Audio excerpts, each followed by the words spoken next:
welcome back to my YouTube channel. Yay! Guys, I'm so sorry. I know, I haven't posted in like 2 weeks. I've just been like working really hard on my like capstone project for my writing class, and like it's just like taking up all my time, and like it's just like but it's done now, right? And so now I'm back here filming a YouTube video for you guys because I love y'all. So for today's video, if you couldn't tell from the caption, we're going to be talking about misrepresentations of women in media, specifically targeted at teenagers and young adults. And I know what you're thinking, guys. Like, Natalie, why are we even talking about this? Like, there's so many representations of women already.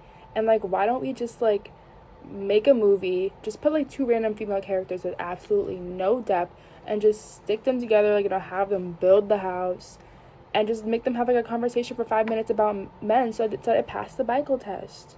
Why don't we just do that? Well, according to Isabel Mearson's TED Talk called Women in Media, which you guys should totally check out, link it down below, it's such an incredible video, so insightful. A person's teenage and young adult years are the most influential times of their lives where they are discovering not only their self-identity, but their worldviews. If we allow filmmakers and directors to continuously make films targeted at that age demographic that don't accurately portray women's struggles, sexualizes them, or even normalize toxic relationships and friendships, then it can heavily distort a woman's sense of self. And we need to be portraying women correctly, not only for women in that age category, but for men who perceive them. Additionally, which the TED Talk heavily dives into, if the media continues to objectify women or not portray important issues correctly, then it can discourage women, especially young girls, to speak out against oppression. And it also allows men to continuously view and objectify women in the ways that they're being portrayed in media.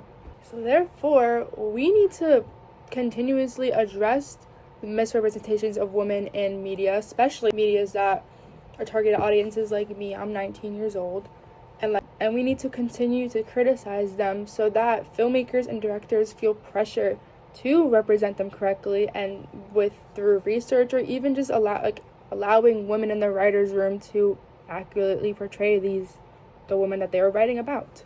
So in this video, sadly, we're not going to be talking about the Minecraft movie because technically it does pass the Bible test. But we're going to be talking about times media has inaccurately portrayed women, especially women that are teenagers or young adults. Let's get right into it because I'm sorry, I've just been yapping for like the past like 10 minutes and yeah. Firstly, we're going to talk about Pretty Little Liars. I'm gonna be so weird with you guys. Like, I did not finish Pretty Little Liars. Like, I got taken off of Netflix, and then I just never watched it again. Then I looked up the ending. But this is a great example of how you shouldn't portray women. Firstly, let's start off strong, very strong. Ezra and Aria. So Aria, as we all know, is 16 years old at the beginning of the show, and who's like one of the main 4 girls, excluding Allison. And Ezra is her 24-year-old teacher. So the creators of Pretty Little Liars just thought it was such a great idea to make them date each other. A teacher and his 16-year-old student. And somehow, some way, like, the show had me convinced, had a lot of fans convinced that this was totally normal, and that this was, even though it's illegal, even though it's against the law, they're in love with each other, so obviously they should be together, right? And like, even when like Aria's parents inevitably found out about this, and when they were like, that's your teacher, like, you shouldn't be dating your teacher, like, we all, like, they were shocked. First, they were shocked, they were just like, what the hell? And I feel like this show, I fully believe that like the writers of Pretty Little Liars just completely saw nothing wrong with this, because they did not do a good job at addressing this grooming. And Aria and Ezra fully like got married at the end.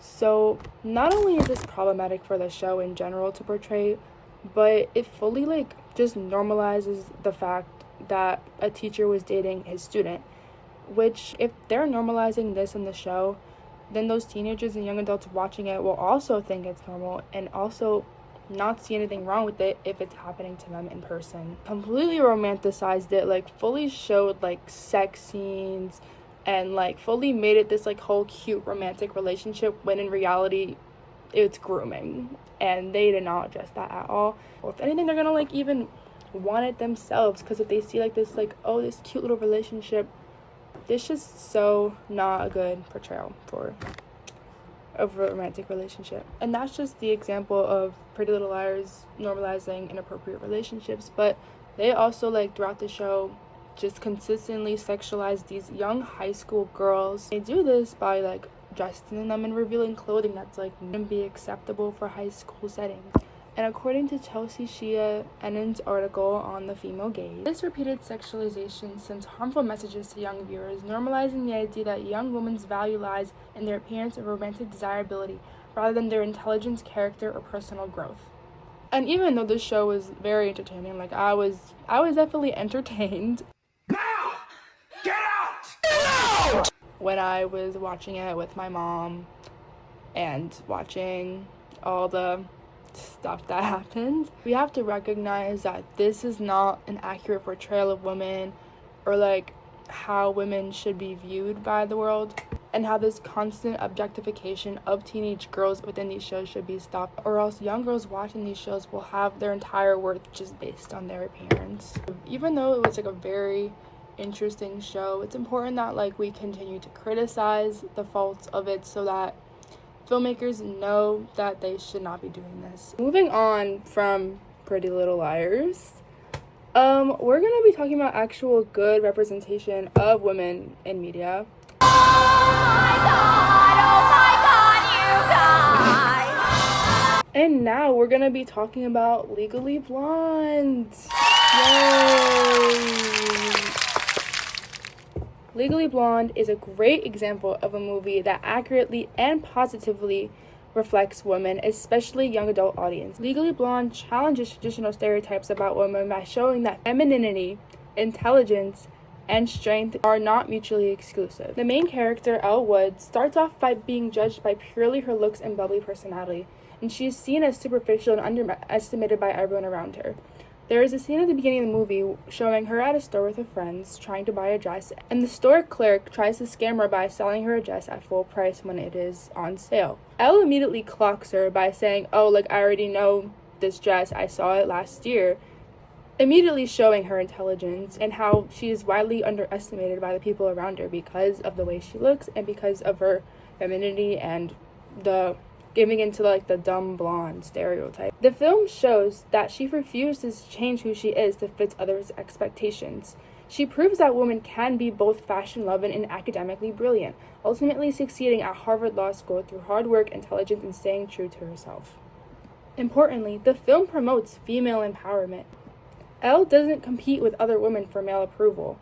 She builds genuine relationships with other women rather than tearing them down, and learns how to define her success independently of her relationships. Rather than changing herself for a man, Elle grows and finds her own path, emphasizing that women can achieve their dreams by believing in themselves and embracing their full identities, not by conforming to stereotypes. Not only is this movie very entertaining, according to Shona Leon, Sarah Costlett, and Emma Brown's article called The International Women's Day, The Legally Blonde Effect, Elle Woods is a very important role model for not only young adults but also young girls, because there's been this stigma that if a woman appears too feminine, they won't be taken seriously. Throughout the film, we see Elle challenging this. She never changed herself to conform to others. Instead, we see clips of her dressing up and wearing pink in stark contrast to the rest of her classmates, showing that femininity doesn't just coexist with strength, but it also empowers it. Like, although in the beginning of the movie, yes, she did attend Harvard just to try and get back together with her ex-boyfriend, she still never changed herself. Even though his reasoning for breaking up was, you're too blonde, instead of finding a new identity, she grew and extended from it. This movie is very important for young adults and teenagers because it shows that women do not need to change who they are or abandon traditionally feminine traits in order to be taken seriously or achieve success. Elle Woods proves that strength comes with embracing your true self rather than conforming to other people's expectations. The movie promotes self-confidence, independence, and solidarity among women, encouraging them to support each other rather than compete. She truly never stopped being a baddie. Like, Overall, with these examples, it's clear that the way movies depict women and portray women extensively affect the way women may perceive themselves. Yes, there are a lot of movies about women being very strong and fighting and blah blah blah, whatever. But you don't have to lose your femininity in order to be strong and empowering. Throughout the entire movie, Elle never lost her femininity. She never changed who she was. She never stopped being blonde. Which is why it's called Legally Blonde. Oh my god, roll the credits.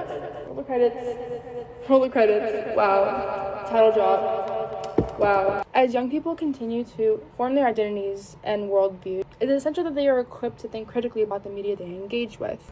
These two stark examples of Pretty Little Liars and Legally Blonde, these are stark differences in the way they portray women, and as media consumers, it's important for us to continuously critique and ridicule those TV shows and movies who portray women in such a negative light so that it stops happening. This cycle of misrepresentation needs to be broken, as it contributes to a more inclusive and accurate media landscape for future generations.